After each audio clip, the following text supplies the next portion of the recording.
He was riveting. I had a zoo bumper sticker on my Camaro Z28 when I got to SMU in 1981. Did people think that was cool? I thought it was cool, but at SMU, evidently it wasn't. Oh. The Z28 was definitely not cool. How would a zoo sticker not have been cool at SMU in 1981? How would that have been? It's the car. It wasn't the sticker. But I thought back then if a zoo sticker was on a car, that automatically made the car even cooler. Every girl I was trying That's to what I date thought. was driving a Mercedes, and I pull up in a Z28 with T-tops. Just wasn't SMU cool. Yeah. I guess SMU cool is a whole nother level of cool, isn't it? It did have Hawaii plates on it, which I thought made it cool. Yeah, made it like hot better. That is pretty badass. So what was the epitome of cool at SMU? When I was there, Yeah. well, remember, that's when we had a lot of athletes on the payroll. So Right. Eric Dickerson would park his purple Trans Am with the big gold eagle on the hood next to my white Z28 with T-tops and blue stripes. So that was kind of a highlight for me. It was pretty hard to outdo Eric Dickerson back then, I'll bet. He was in just cool. about every way imaginable. He was cool. There's no doubt about it. Yeah. He still is cool, I'll bet you. I agree. Did you like him? Oh, he was great. He and Craig James both. And they're back in the fold now, and they're coming back to games and helping out. And, yeah, it's cool to see. Nobody would have thought that I would be the one. Rhyner, sports talk. Baseball, baseball, baseball, baseball. Oh, with the big mic. Oh, okay. All right, yeah. Okay, now I get it. We had a lightning strike, boys. What happened over there, Grego? We had a little lightning strike right outside the window.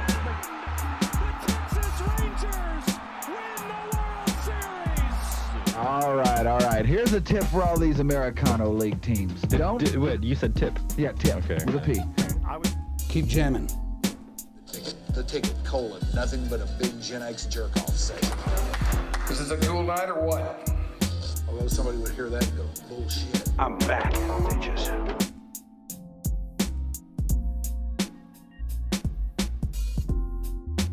No, you are an SMU guy, and these days that's kind of something you want to be, isn't it? Yeah, first For a time in a long change. first time in a long time. Yeah. Yeah. We're decent. Yeah. I mean, what does this mean to you that they're actually good in sports again?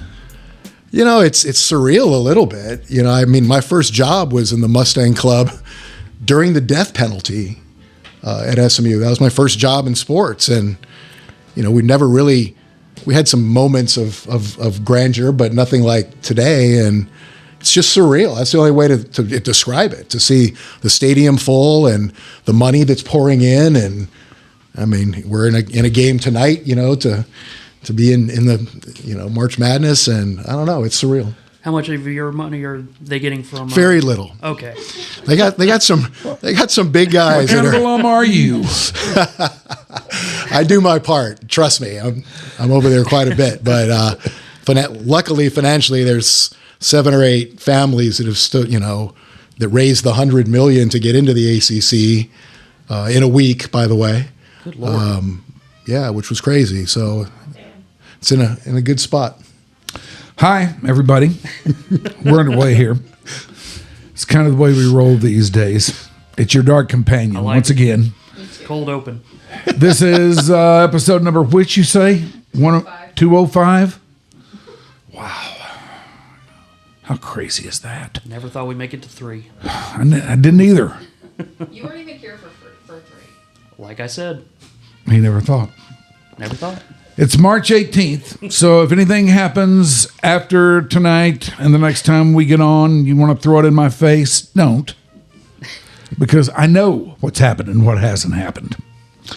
Today, we have George Killebrew on with us. Now, George is a guy that I've known for a long time. We go back pretty far. At least we were... I don't know if we really knew each other, but we were kind of in each other's orbits. I knew who you were. I think you knew who I was.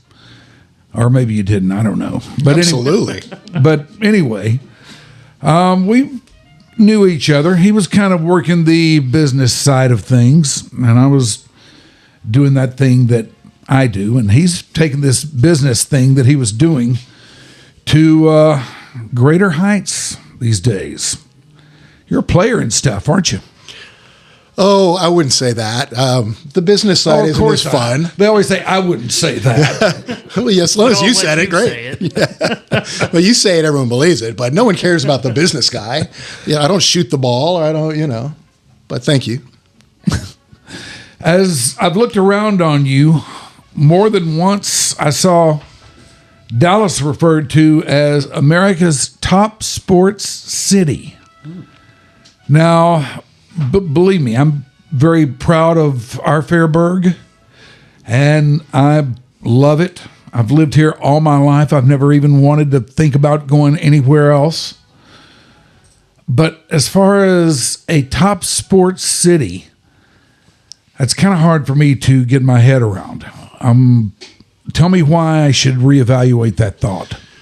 So it wasn't an original thought of mine. We were actually awarded that award by Sports Business Journal. So every year, like people in the financial world read the Wall Street Journal every day. People in the sports business world read Sports Business Journal. And they anointed us the best sports city really for doing business in the U.S. I think that was 2 years ago. So still pretty good. Yeah, I agree with that. I mean, we have it all here, right? And you have all the teams and leagues and sports marketing agencies and sports sponsors. And I mean, Dallas is an epicenter. So how does somebody who wants to get in on that side of sports, how does somebody get their start? Is that what you always wanted to do, or is it just where you wound up and you happen to have the head for it, or how did it happen for you? Honestly, I wanted to be you. Oh. I wanted to be a sports broadcaster, not you in particular. But boy, you have no idea how well it's worked out for you. Yeah, I was like a little guy growing up in Hawaii, and I would fake broadcast like games. Yeah. So I kind of knew that was in my blood, and I came to SMU. I got a business degree, but when I was in college, they didn't have all these sports management like tracks that they have now. So all the universities now, including SMU, have these robust sports management degree tracks where I think in the department over there's 300 students learning this business. That didn't exist when I was in school, and you just kind of learn by fire, basically. And when I graduated, I went right to work for SMU Athletics, and that was during the death penalty. 1987. Worked there a couple of years trying to raise money. We were going to bring football back to ONB Stadium, if you remember, and there was no money to be had to renovate that facility, and we had to go out and raise the money. And I don't know, of all the accomplishments, if there's a list of the top 10, like that one's pretty close to the top, because who had any interest in SMU football coming off the death penalty? That must have been a tough sell. It was extremely tough, and I wish I could take credit for the idea, but the only way to raise the money to renovate the old ONB Stadium, to get it to even pass, the structural exams, we sold a 5-year season ticket. So we went to people and said, we want you to buy a season ticket, and for the best locations in the house, you had to commit to 5 years up front. So to give you the economics, the season ticket's like $125. So if you bought 4, that's $600, and you had to pay it, per seat. So if you had, 4 seats, that's $2,400. You had to pay it all up front for 5 years on a team that probably wasn't going to win a lot of games. Let's see. Now I'm trying to get my SMU lineage in order here. Who was at the helm of all that back then? Was that Russ Potts or who? No, it was post Russ Potts. So the athletic director was a guy named Doug Single, and he didn't last too long. He was I remember him. An associate AD at Stanford, and then he became the full-time athletic director at Northwestern when he was 29. He was the youngest athletic director at the time in the history of the NCAA, and he inherited the losing streak in football. And they got through that and then recruited him to SMU. And I believe it was his actual idea. So the only way we're going to raise whatever we needed, 10, 15 million, was to pre-sell season tickets for 5 years. Wow. Jeez. That's quite a leap of faith. Well, it's just like anything, right? If you want the best seat in the house, like there's always some sort of strings attached to it, right? Whether it's the Mavs or the Rangers or what have you. Sure. And so, I think people knew that football would come back at some point. So you might as well jump in and reserve your seat for 5 years. And we renovated that stadium. We opened it on September the 2nd of 1989 against the Rice Owls. We kicked to them. They fumbled the football. We ran 3 plays and kicked a field goal. We're up 3-0. We hadn't played a game in 2 years. We're all looking at each other like, this is easy. We got these guys. Midway through the 4th, when it's 41-3 Rice, we realized, or something along those lines. But we won 2 games that year. We beat University of Connecticut. We beat the University of North Texas State at the time. But that season, we went into Houston and got beat 95-21. Oh, God. And they were throwing deep in the 4th quarter with Andre Ware and people like that. Then we took the team the next week into Notre Dame. Lou Holtz was the coach, and he did his weekly press conference and said, don't get me wrong, we're going to beat SMU, but we're not going to embarrass them. Because what happened at the University of Houston in the old Astrodome should never happen. They were trying to hang 100 on us. That's nice of him to just be up front with it. Yeah, the only good thing about that game was it was one of the few stadiums in college football at the time that sold beer. Because it was the Astrodome. They had other events like the Houston Oilers the next day. So there was a little silver lining in that one. So what would you say to somebody who wants to do what you do? Yeah, now you can actually have this as a concentration in your collegiate experience. You can go to a sports management school and the reason, back to that Dallas being so ripe as a sports marketing city or a sports management city, we tell the graduates there when that program's 15 years old, and in the first couple of years, we tell the graduates, make a list of 100 sports entities in Dallas, and you can put the Cowboys at the top if you want, or Mavericks too, maybe, whatever you want to do. But if your list isn't 100 deep of companies in Dallas, Texas that are in sports marketing, then you're not doing your homework. So I gave that speech recently, and the guy that runs the program, you fast forward to today, said, hey, George, we say now it's 250. There are 250 companies, whether they're sports marketing agencies, whether they're sports sponsors like Dr. Pepper, American Airlines, Southwest, AT&T, whether it's collegiate properties, whether it's Lone Star Park or the NASCAR track or, the Frisco Rough Riders or FC Dallas or any of the other soccer teams that have been born in the last couple of years. There's opportunity here. And so you just got to work. You got to just get out there. You got to network. You got to be on all their websites. Everyone's always looking for someone. But in the sports business, it moves quickly, right? So it's not like you're going to have 8 rounds of interviews to be at an entry-level job at a sports team. Yeah. So pay attention, get there. If you're an intern, be the first one there, be the last to leave, talk to everybody, ask them what they do, show an interest. There are so many times in our years at the Mavericks that we would have a full-time employee leave or have an opening, and we just slide the intern right in there. Boy, that's a pretty big break for some guys, I'll bet. Well, we can't take ourselves too seriously, right? This is sports marketing, right? It's basic customer service business. Yeah. So we're not putting people on the moon. We're not operating on people. If you're a good human Sure. and you're not stealing from us or whatever, we can slide you in and teach you the job. Now, once you got in, was it okay, I'm in, so let me just learn as much as I can about anything I can learn about and meet as many people as I can? Just constantly on the hustle, work in the room, that kind of thing? I think so. I think, I wanted to work for the Mavericks because I saw the game in Moody Coliseum.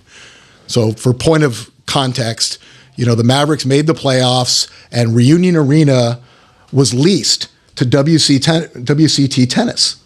So can you imagine in today's NBA making the playoffs and then the arena saying, well, we don't have room for your home game. So they moved the home game to Moody Coliseum. I'm a junior. We were parking cars in my fraternity house parking lot, which is catty corner to Moody Coliseum. Some guy drives up. We're charging $20 and so he didn't have any cash on him, but he had an extra ticket to the game. And so I said, yes, I'll take that. And Moody Coliseum held 9,000. Reunion Arena held 16,000. So all these season ticket holders and people didn't get to go. Well, only 9,000 people got to attend that game. And I had an exam the next day. So I took my books and I sat in the worst seat in Moody Coliseum. I'm not lying, by a gigantic air conditioning vent with my books in my lap, thinking I'm just going to watch a half and then I'll go to my study group. And it was like the most exciting thing I've ever seen. If you remember, it came down to the last shot. They blow the whistle and say game's over. The Mavericks run into their locker room. The refs look at it and call them back out of the locker room to play the final 3 seconds against the Seattle Supersonics. And then Dallas ended up winning, and I kind of looked around. I said, this is cool. I could do this. It's the first NBA game I'd ever seen. If you were there, you will never forget it. It was, I mean, going to games at Reunion Arena was one thing. That was cool, and I loved it as much as anybody. But when we found out they were going to play a game at Moody Coliseum, you just knew that something extraordinary was going to happen that night. I mean, if nothing else, it was just going to be an extraordinary vibe. An NBA playoff game in Moody Coliseum. And as things turned out, the game was otherworldly as well. I had no point of reference. I grew up in Hawaii. We didn't have an NBA team. I followed the NBA pretty closely because there was a kid from the University of Hawaii that was on the Washington team, back then the Bullets. So that was my first thing. And I said, wow, this was pretty good. I'd like to do it. The problem was the front office was like 40 people. The business office was really small. And like I couldn't really break in. And I knew a couple people there, one's still there, the great Steve Letson. And I called Steve. And he said, George, geez, no one's leaving. Like, you know, the Mavs had a nice run through the 80s, right? Western Conference Finals, or, you know, against the Lakers. And but he said, but we just bought an indoor soccer team called the Dallas Sidekicks. Do you know anything about soccer? I said, absolutely. I'm a world-renowned expert, especially indoor soccer. Let's go. Like, I just wanted to get in. And he said, can you come down today? And I interviewed with Norm Sanju that day. Norm said, go sit in the lobby, call me back in at 5 o'clock and said, you got the job. What was working for Norm Sanju like back then? Awesome. Because we heard a lot about him, you know, about what he was like to be around and deal with. And we did have to deal with him every now and then on a, you know, a media level basis. And I heard varying things about him. I mean, there were some people that liked him, some people didn't. But I guess you can say that about anybody. Yeah, for me, for a young, like I didn't know anything, right? I'm just a young guy. And he had this attention to detail like I've never seen before. So after every group of games, you know, let's say you have 2 or 3 in a week, there was a staff meeting every Monday morning from 8 to 10. And he would go through those games with a notepad and he'd say things like, at the 7-minute mark in the first quarter, there was a spill in section 115, and it took the cleanup crew 5 minutes to get there. That's like really too long. Like details. And it's like, maybe at the time you thought it was a little much. And by the way, by the time I got to the Mavericks, my first year we were 11-71. Jeez. Right? Like worst team in the league. And then we got really, really good the next year with 13-69. Yeah, I remember those years. And so like, I'm sitting here thinking, we're the laughing stock, not just of the NBA, but really of sports. And we're talking about the spill in section 115. But I look back on it and I've never watched a sporting event the same way again because my eyes are always wandering. And all those years sitting in my seats at the Mavs, we'd have our sponsor prospects with us and our customers. And finally, the person sitting next to me would inevitably, every now and then, look at me and go, what are you looking at? The game's right in front of you.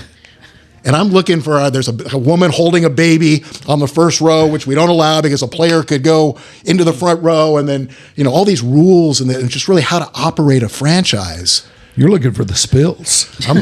Yeah. I mean, it's soup to nuts, right? You know, you're watching the center hung scoreboard. They go up with a graphic and there's a spelling error.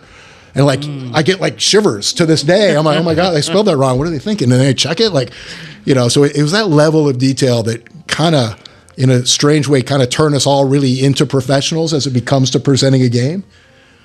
And that's what I really liked about him. How quick did you get to picking up spills after that? Yeah, I mean, yeah. What were your times? Exactly. I stirred the nacho cheese. I did everything there. It was awesome. You know, got to learn from the ground up, you know.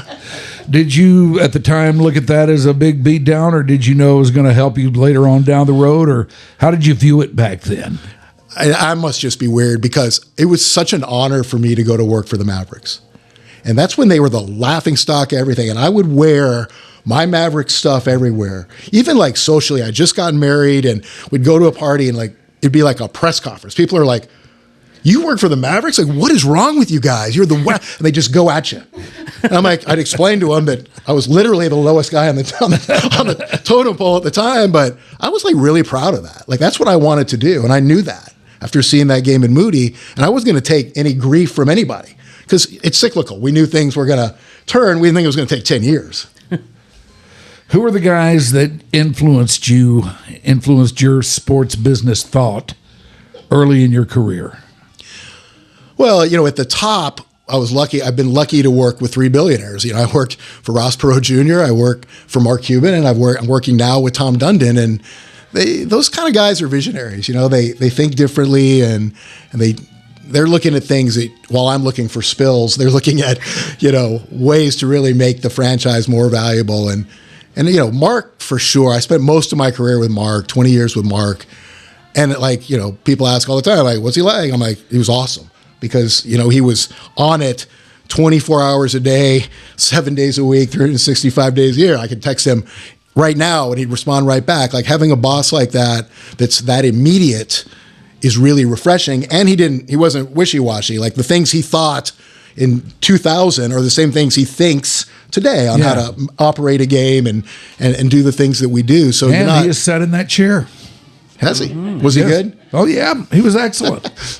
He was great. We had a great run. I love working for someone. Now, sometimes the message was hard. Like, it wasn't always rainbows and butterflies. Like, no, you suck and this, and this. But, it's immediate. You get immediate feedback. And we ran very fast and we grew a great business together. And we led the NBA in all the things that the NBA measures. And that's not easy, and he set the tone. Yeah, that's something to be proud of too, I'll bet. We won a lot of awards when he got there. Remember, we hadn't been in the playoffs in 10 years. He gets a half season in, so that doesn't really count. Next year, we get in the first round against Utah, and we beat them. Last time, Karl Malone and John Stockton ever played in a playoff game. And just right from there was a rocket ship, and we built a great business in those years, and we were we got to the finals, obviously, and we're not successful, then got back against the same team, in 2011 and won. And that body of work there, when you look at the boring business stuff, we led the NBA or a top 5 team in the NBA in everything the NBA measures. Ticket sales, sponsorships, marketing, television ratings, social media presence, broadcast, merchandise, all these things that the NBA does so brilliantly to benchmark. We were usually if we weren't a top 5 team, we were always in the top 10. It was a great organization. Yeah, from top to bottom, it was a great organization. I know, just working around it from the media standpoint, it was always squared away with a great Kevin Sullivan at the helm. Absolutely. And everything. Let's see. Any others influence you besides? Yeah, I think Ross Perot gets kind of a short end of the stick a little bit as a sports owner, but there would be no American Airlines Center if there was not a Ross Perot Jr. Just he understood politics. He understood how to get that vote to go positive. Now, remember, there was only 100,000 or so votes cast that day, and we won that vote by 1,600, which is a very small margin. So if that goes south, no telling kind of the direction of the franchise.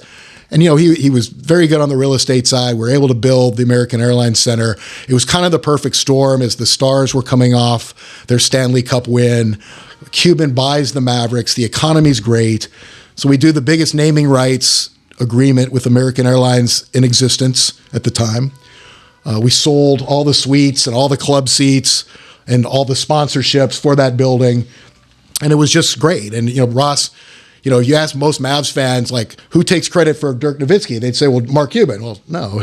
Ross Perot on the team when Dirk was drafted. Ross Perot hired Don Nelson, if you'll remember, and got him out of Maui somehow to come run basketball for the Mavs. Under Ross's ownership, we traded for Steve Nash. So those cornerstone pieces were in place with Ross. And He's a great man too. But I feel like, he wasn't really the most sports minded guy. He was a business real estate guy. And so he checked the boxes. He got the building built. We built the entertainment facility around the building, and, the rest is history. What do you think sports here in our Fairburg might look like had the vote or whatever to build the American Airlines Center gone the other way? Well, it just didn't leave a lot of wiggle room because, I don't think Ross and his partners were willing to write, the whole check.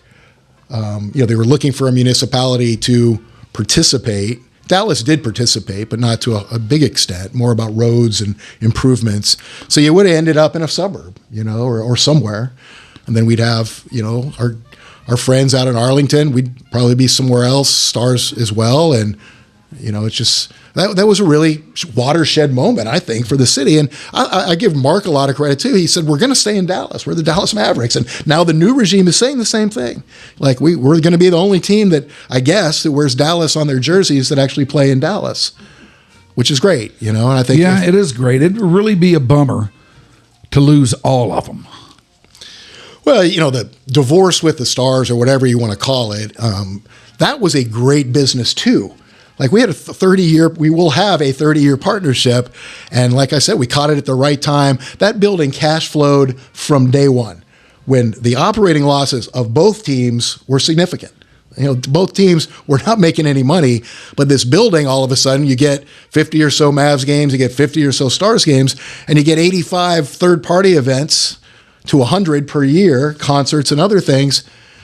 And we were getting...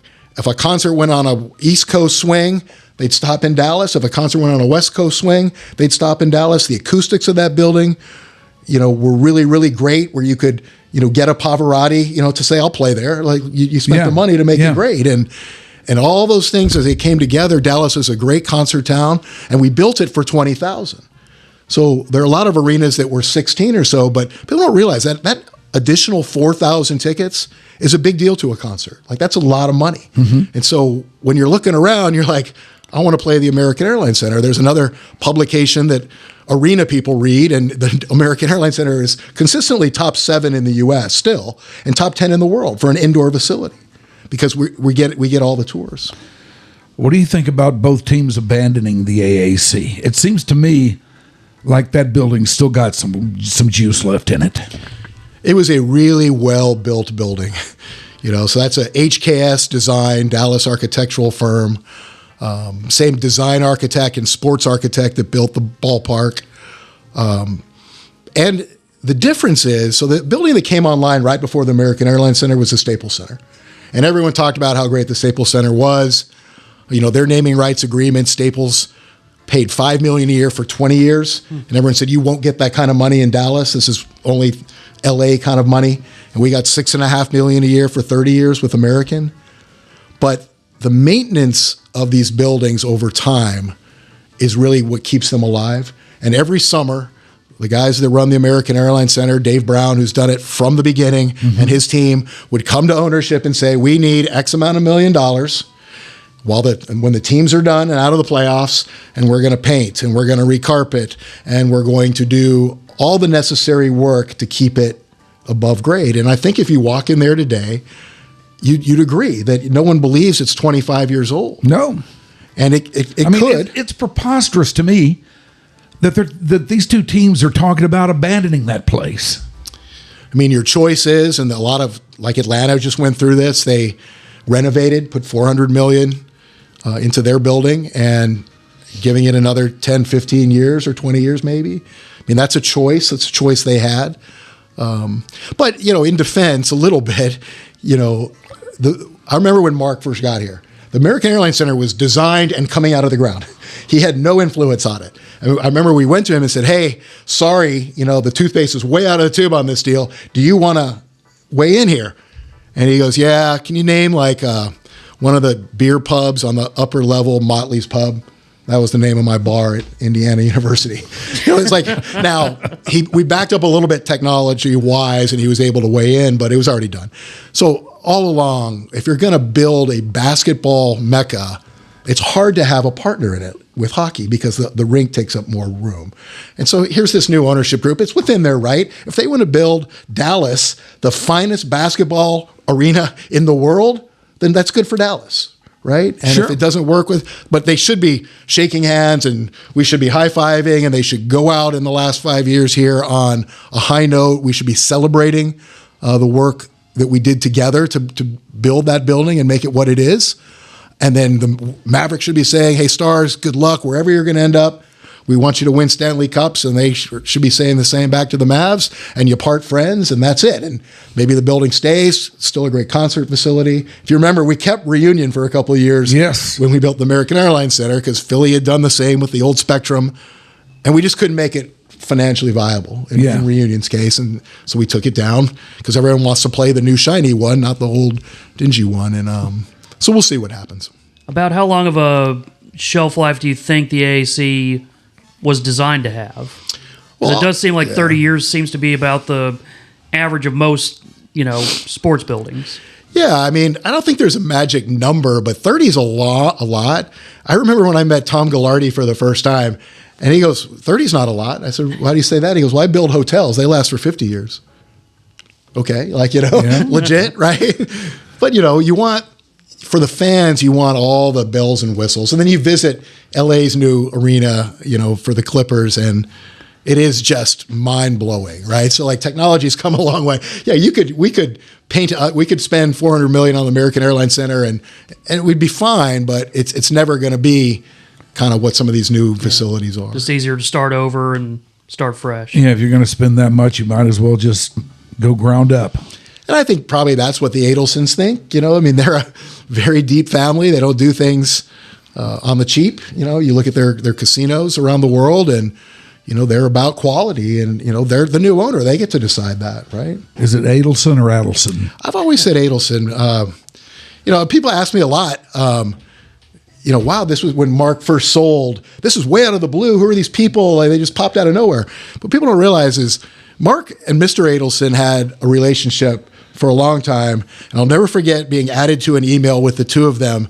And Mr. Adelson was asking Mark to take his son as our intern.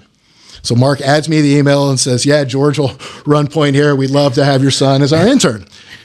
So before I respond, I go find Mark. I said, what's the deal here? Like, what college is he in? He goes, he's 16. So Matan Adelson was our intern at the Mavs as a 16-year-old. Fast forward, he's now a 23-year-old.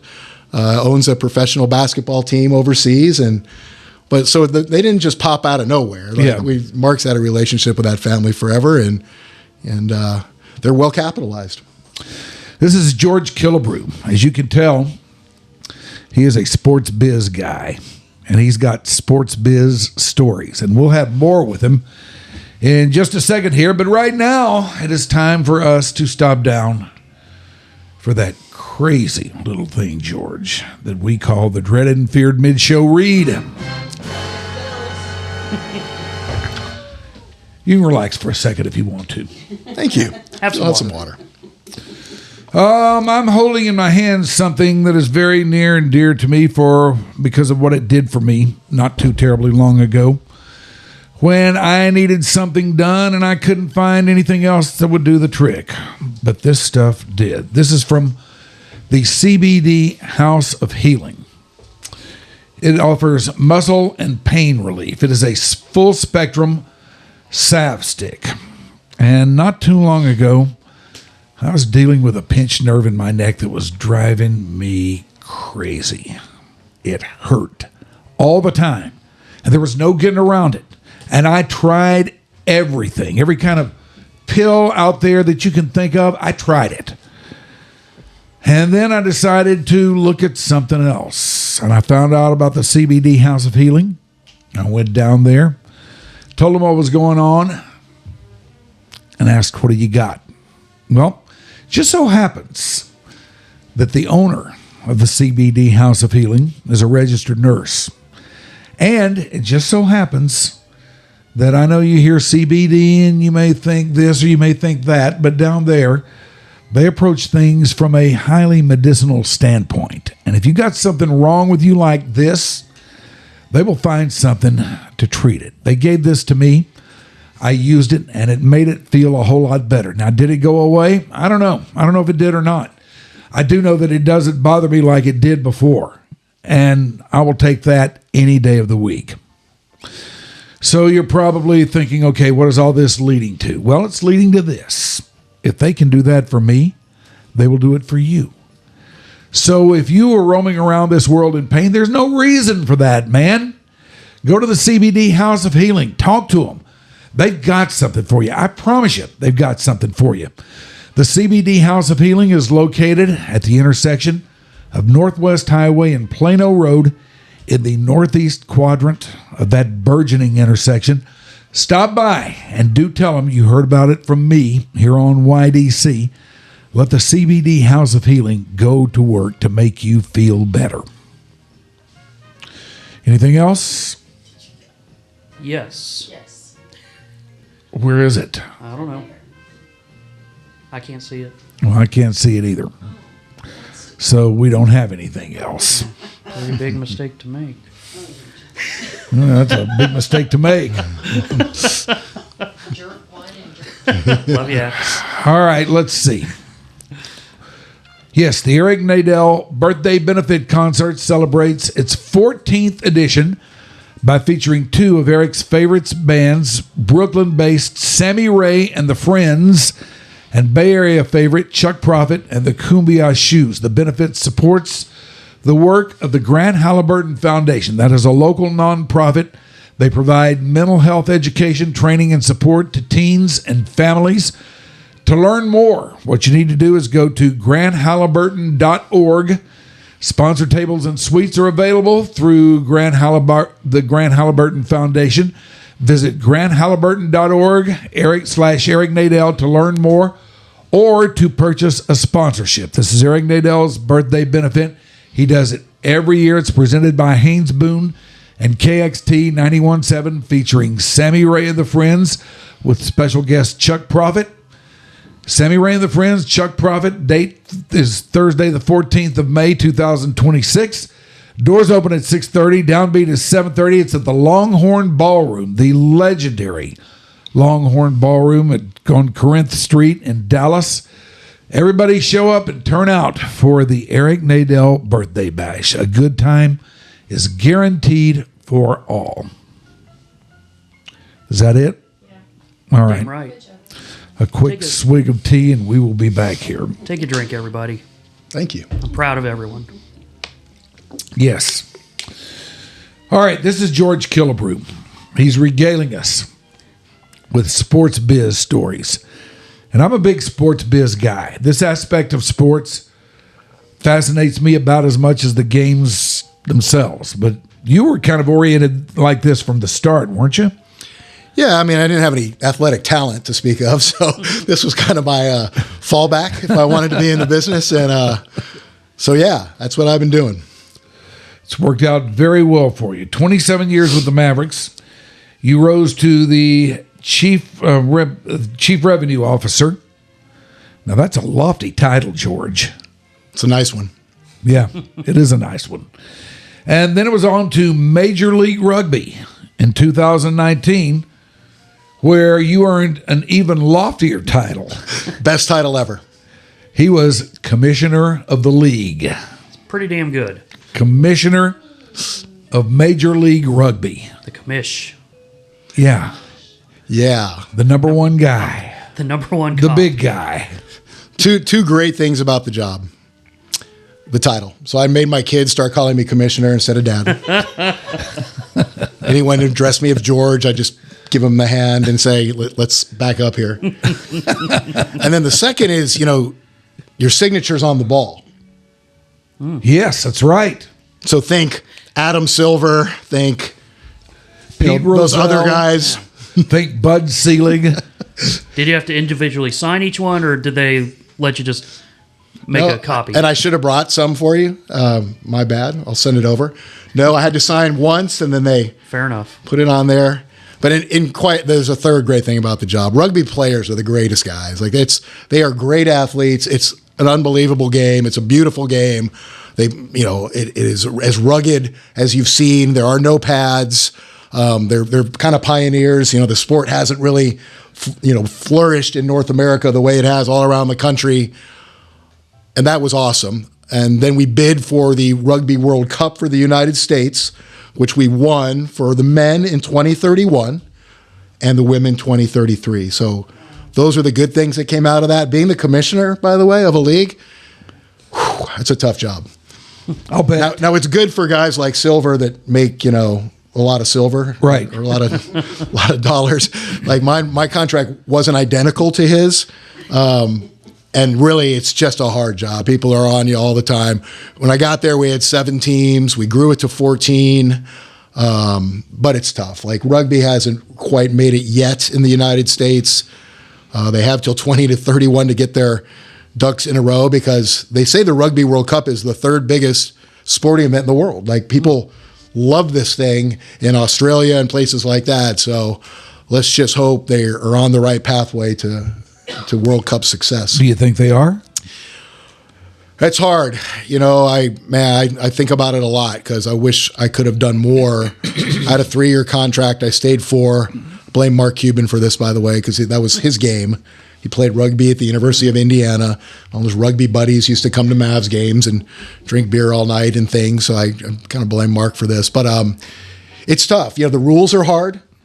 Like I couldn't learn the rules. Like I tried my best. I actually saddled up next to a retired player who was the captain of the English Rugby World Cup team. Like there's pictures of him on his Instagram page with Prince Harry. Like it's a big deal, right? And I said, you got to help me. I got to learn these rules. And he goes, oh man, I've been playing the game 20 years. I still don't know them all.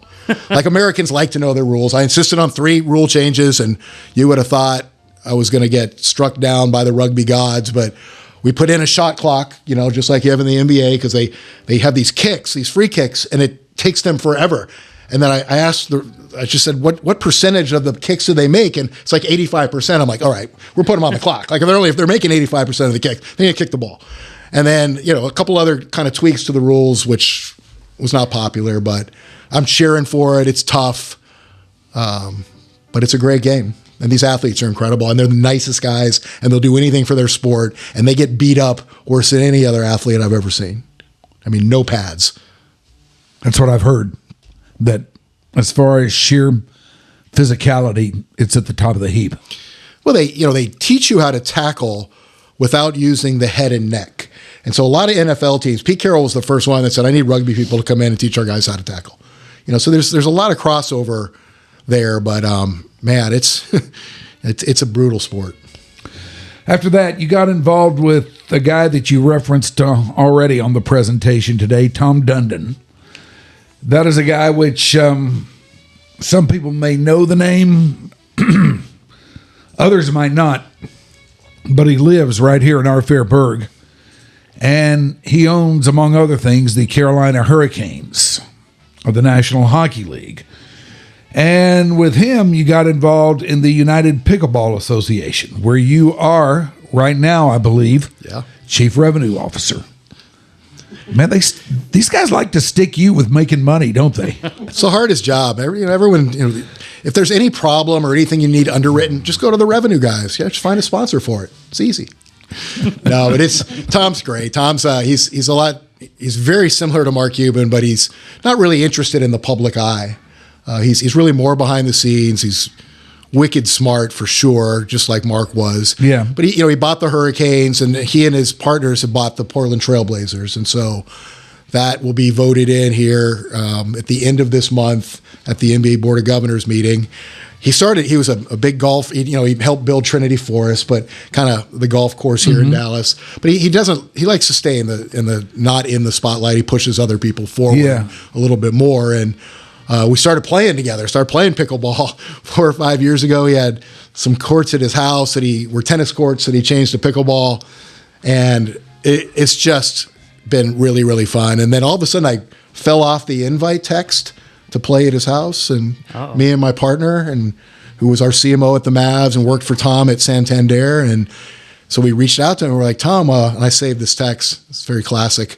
We're not getting the invite anymore. And he said, yeah, that's right. You guys aren't good enough. He goes, I'm taking this very seriously, and I've hired the #1 player in the world to be my personal coach. In fact, I'm only playing with professionals now. But if you guys want to do that, then you're welcome back. Good Lord. Then I reached out to him a little while later. He said, I'm taking this very seriously. I said, I know. I got fired from your friend group. It's terrible. I'm heartbroken. I have to find another place to play. He goes, that's not what I mean. I'm taking the business side serious. I'm going to buy the PPA Tour, which was, think of the PGA Tour, go city to city 17 times a year in the U.S., was based in Salt Lake City. I'm going to move it to Dallas. I'm going to buy the other professional league, which is called Major League Pickleball, because we can't have two professional pickleball leagues. They're going to kill each other. So we got to work on buying that. I'm going to buy a lot of the digital assets like pickleball.com, where everyone goes to get their information. A company called Pickleball Central, which is where you buy all your gear. Think of Tennis Warehouse as tennis players look at. We're going to put it all together. We're going to put it in one of my buildings in Dallas, and let's go. Let's run with this a little bit. And it's been a blast. Must be cool to have money. Yeah. I'm just going to buy these leagues and move them here. It'll be my little plaything, but I'm going to kick ass with it. Yeah, this one's interesting because it wasn't a lot of money vis-a-vis the Portland Trailblazers at $4.25 billion, right? Fair. And he has a passion for it. He just loved it, and it's just growing like nothing I've ever seen.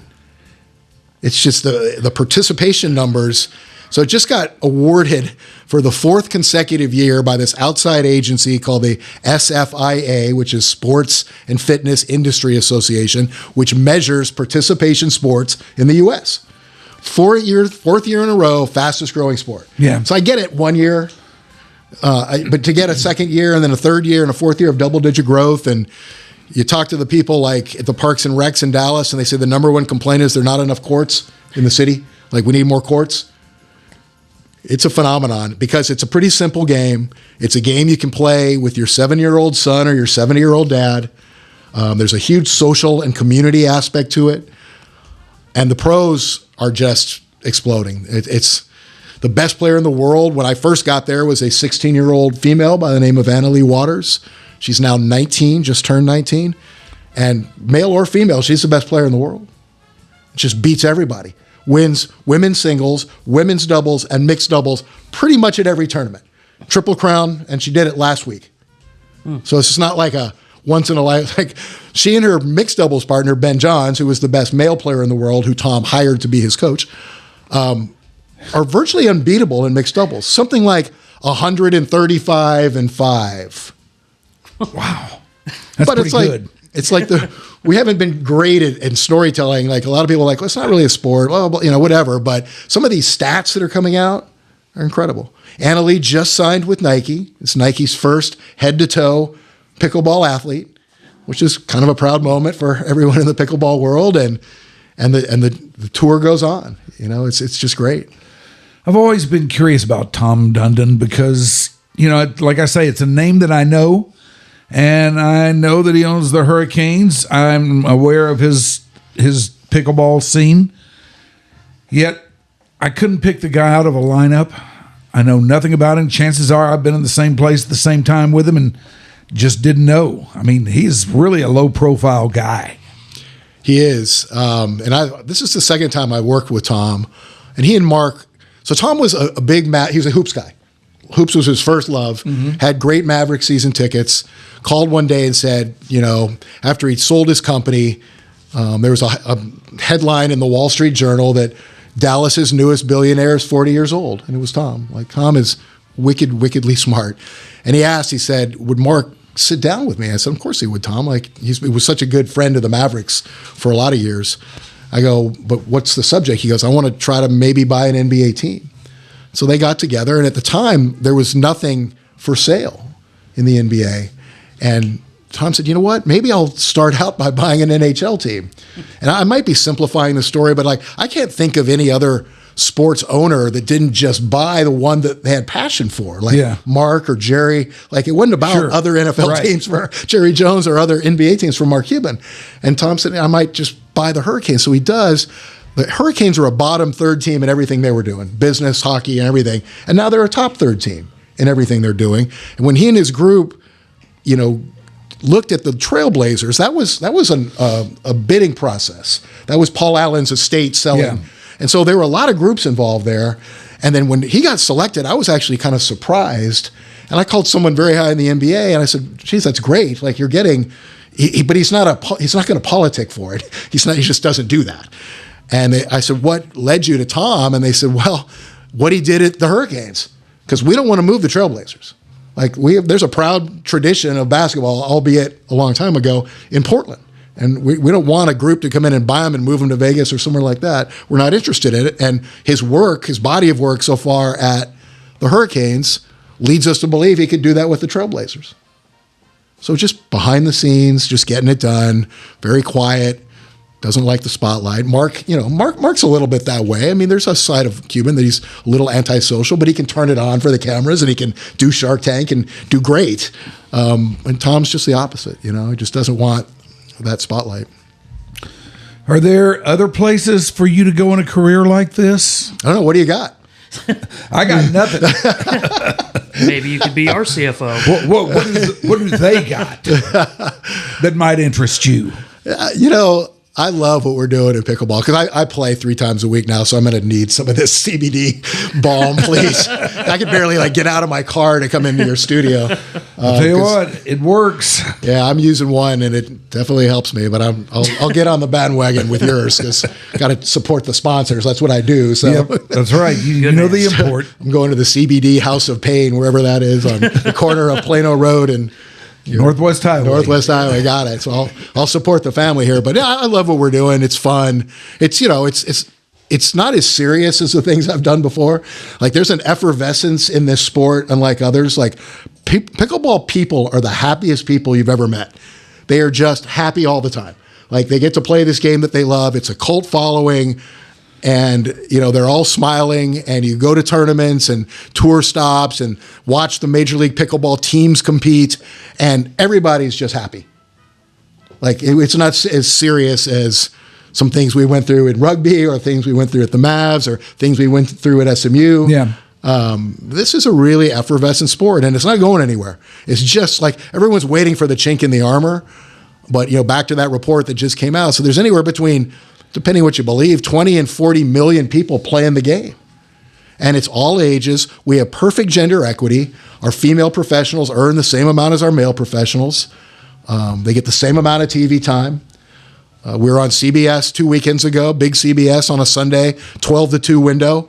Did 750,000 households, which is the biggest we've ever done, beating the last time we did it, which was 500,000. It peaked at over 1 million. So all the things that like business guys like me look at in sports, gate receipts, sponsorships, merchandise sales, TV ratings, in this thing are growing exponentially faster than most sports. All I know is every time I drive past that place down there on McKinney near North Dallas High School. Cole Park. Yeah, Cole Park, where once tennis was played at all hours, day and night. They're not playing tennis there anymore. Yeah, and it's, so for the record, all racket sports are doing well. Tennis is doing very well. Pickleball is exploding. There's a new game coming that's Latin American based called Padel. I say Padel. Some people call it paddle. But it's more like racquetball. It has walls. And the part of the beauty of pickleball is the ease that you can play it. So you can put 2 pickleball courts, on one tennis court, and you can play doubles and play with whoever you want, and you just can affect more people. So tennis is growing too. It's not about us versus them by any means. It's a whole different ball game. And when we first got there, we had a lot of tour professionals that were ex-tennis stars. So like Jeannie Bouchard, who played in the finals in Wimbledon in women's singles, is now playing pickleball. Jack Sock, an American player, won a Olympic gold medal in men's doubles, is now playing pickleball. So there's this crossover, and all the stars of today probably were playing tennis and now maybe aged out of being competitive, and now are playing pickleball. But what's happening now are these kids that are coming up playing pickleball. We just signed a 14-year-old kid from my home state of Hawaii, a Japanese kid by the name of Tama Shimabukuro. So he's a 14-year-old, signs a professional contract, and is on tour. Just turned 15 the other day. Got to the round of 8 here in Texas, and he's he's going to be great. So you're not going to sit on top of this sport like a Michael Jordan or a LeBron James for 20 years because the youth movement's coming, and these kids never played tennis. They started with pickleball. It's pretty good. So now we've learned that you are a native of Hawaii. You have the same name as a baseball Hall of Famer, the great Harmon Killebrew, that is. With all of this, is there anything else out there that you'd like to do in your career? Oh, that's a loaded question. I don't know. I mean, I just feel really lucky to stay in the same market. Like, that's very rare for guys like me. You got to move around a lot, and kind of we're able to raise our family here. And, when I became the commissioner of Major League Rugby, they said you can move it wherever you want. So we moved it to Dallas, Texas. And, Tom, obviously with his holdings, he, has some office buildings downtown. So, free rent, and that's where we are. And so I really don't see myself like going elsewhere for a sports job outside of Dallas. And, like you mentioned, my favorite sports hobby, which is now SMU athletics, is right here in my backyard too, and life's good there. And I just don't see any reasons to really get crazy. Now, you never say never, though. No, you do never say never, but I am all for a guy like you staying around this scene. This scene needs guys like you. Consistency is a big deal in sports marketing. In that run with the Mavs, having the same owner and kind of the same coaching staff and same GM and same star, like you point to things like that. Fans want consistency. They want to know what they're going to get from you. They do. And we were able to deliver that over a 20-year period. And it's hard for them to let their heroes go. I mean, you look at Dirk. What an enigma. And geez, we had it again. And it's what slipped through my fingers. What are we talking about? Yeah, I mean, I got to spend 1 year with Luca, and it was special. Like, we're grooming that, and he saw what Dirk means to this city and life after basketball. If Dirk were sitting here, and hopefully he will, this is his city, and kind of has the keys to the city. And boy, I just love those athletes that can have a long run. Doesn't have to be the whole career, but a long run like that. And there are a few around here, and Dallas loves when that happens. Like, they celebrate them, and it's an interesting phenomenon. All right, one more thing. And after this, we will let you go with our great thanks for doing this. Of course. But I ask anybody who has any affiliation with the Mavericks who has come in here and sat in that chair, I must ask, where were you and how did you learn about it? Man, it's like the Kennedy assassination. It is. Everyone knows, if you're old enough, exactly where they were, or 9/11. Like, I can tell you exactly where I was that day. So it was a Saturday night. We were at our lake house. I was watching a movie, and I had my phone kind of turned over. It was like 10:30-ish, and I remember turning my phone over and having like 75 texts. And I'm like, someone died. Someone died. Like, oh my God, what has happened here? So I jump up and I start going through it. And I jump onto Twitter because people are like, it's a hoax. A lot of people are like, it's a hoax. And I looked at Shams, and he had it. And then I texted Mark. And I said, what's going on here? And he said, I have no idea. And all right, so Mark has no idea. Where do you go after that?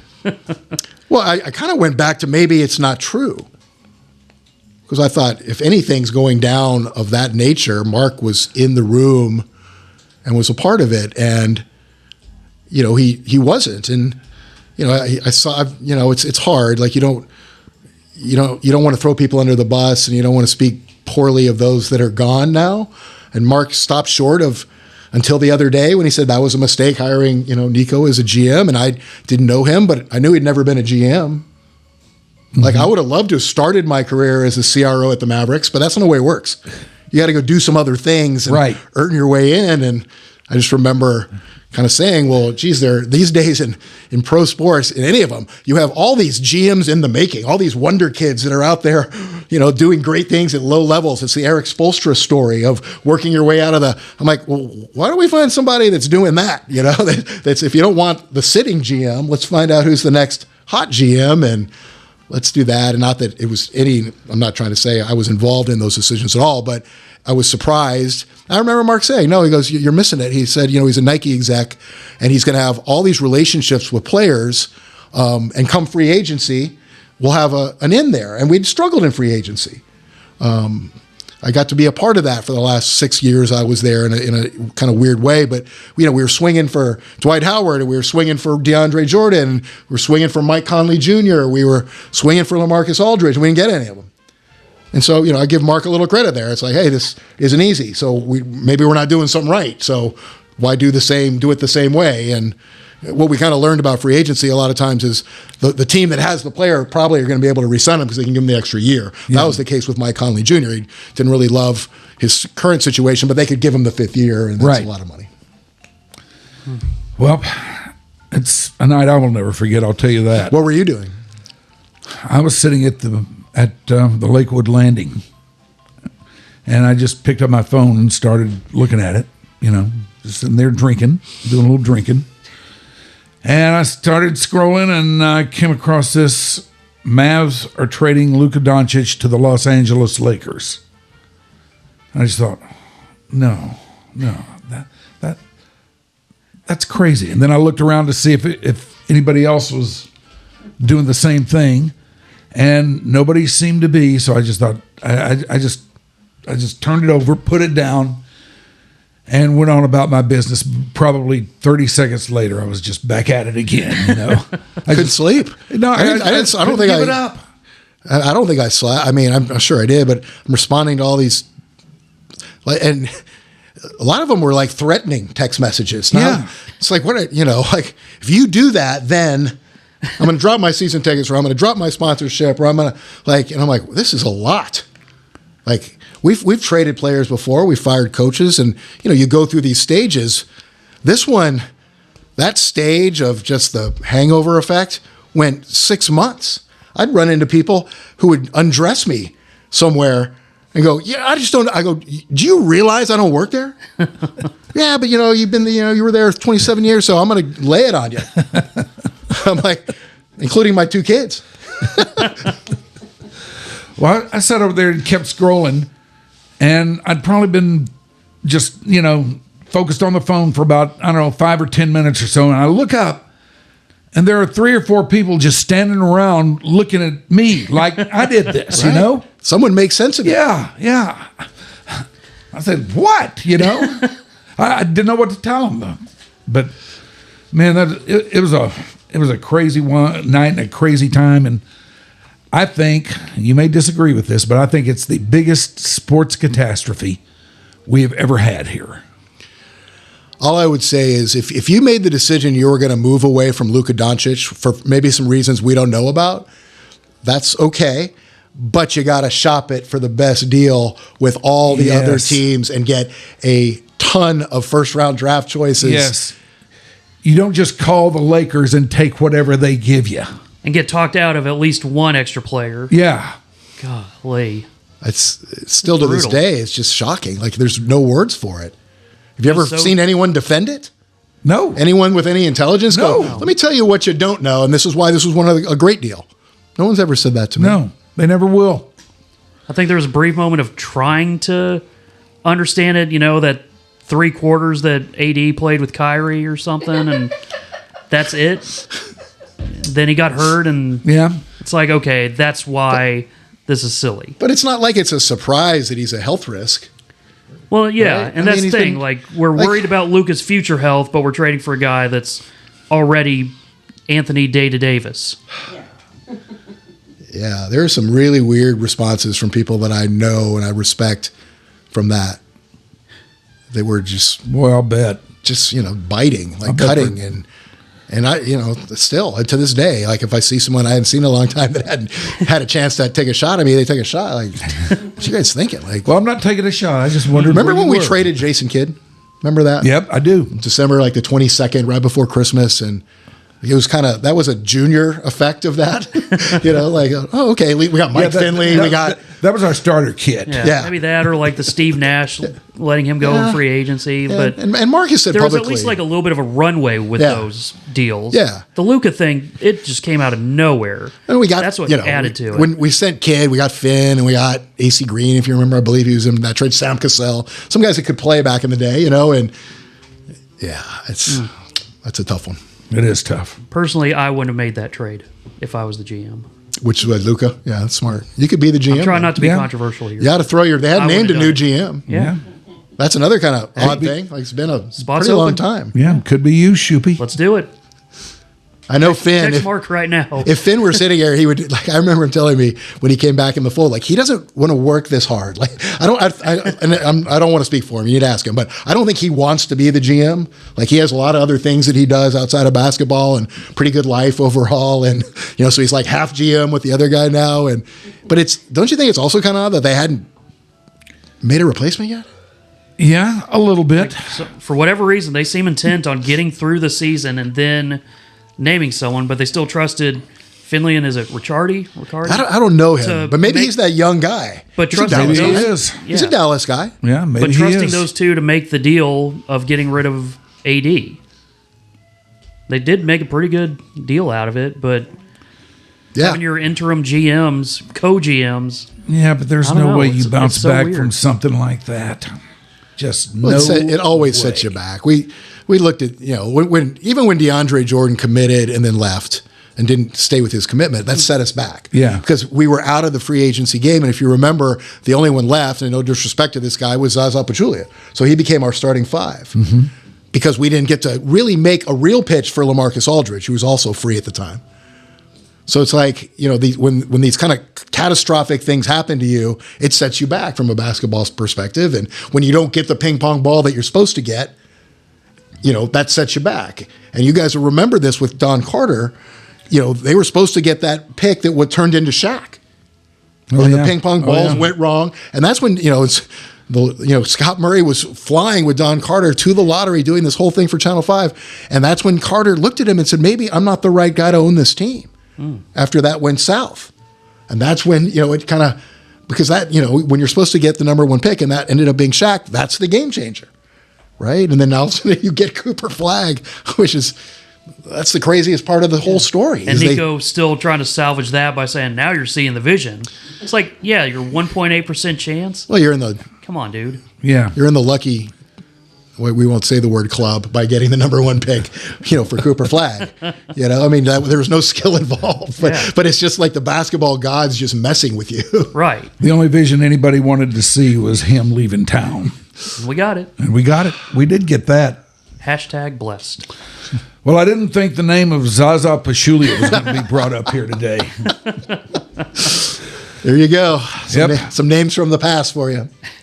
Thanks, man. Thanks for doing Of course. this. Really enjoyed having That was you fun. on. It's fun. Thank you. All right, that's George Killebrew there with us today. Hope you enjoyed that. And as I always tell you, in fact, I don't tell you, I beg you, help us get out there, okay? Help little YDC get bigger.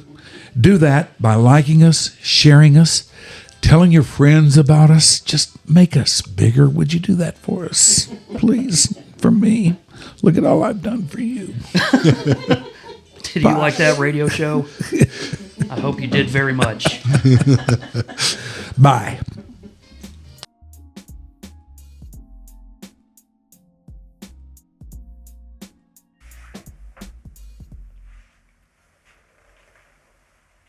All right. I'm going to go take my pants off.